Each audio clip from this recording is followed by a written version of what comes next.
I just spent the last hour at the Senedd meeting with a fantastic mum of 7 whose family has been quite badly affected by the cap in child benefit payments.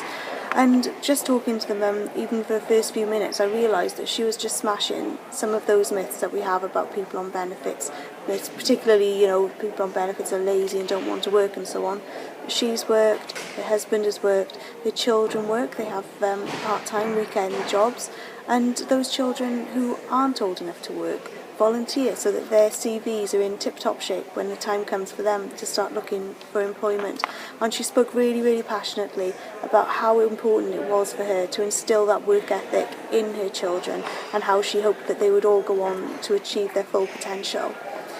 One of the key things that she did want to impress upon us, though, was the importance of having enough notice of changes to benefits. For example, she felt that this change in child benefits had just come very quickly, almost out of the blue, with not enough notice for the family to make the kind of big changes that they would need to make to cope with such a drastic reduction in their family income. During our discussion, we talked quite a lot about how life can be more expensive when you're on a low income, and by that I mean purchasing things on hire purchase, for example.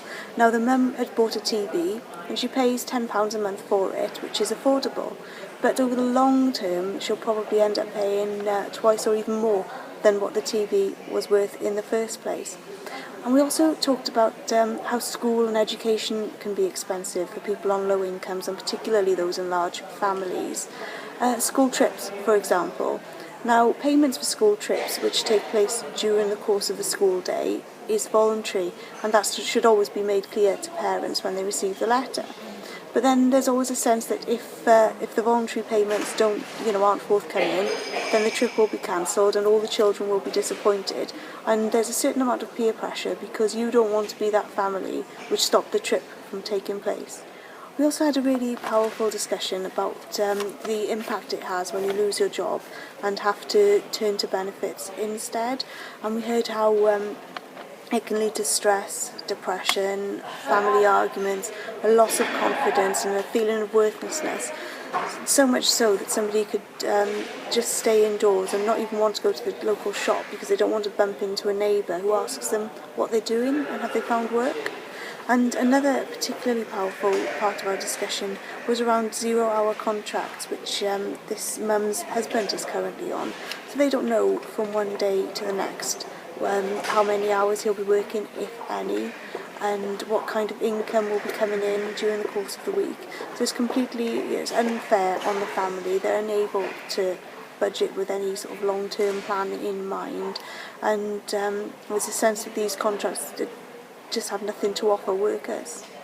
There was some real concern about the move to monthly payments through the universal credit and the impact that would have on families who are surviving on a really, really low income, and how difficult it's going to be to budget in a monthly way rather than a weekly way at the moment.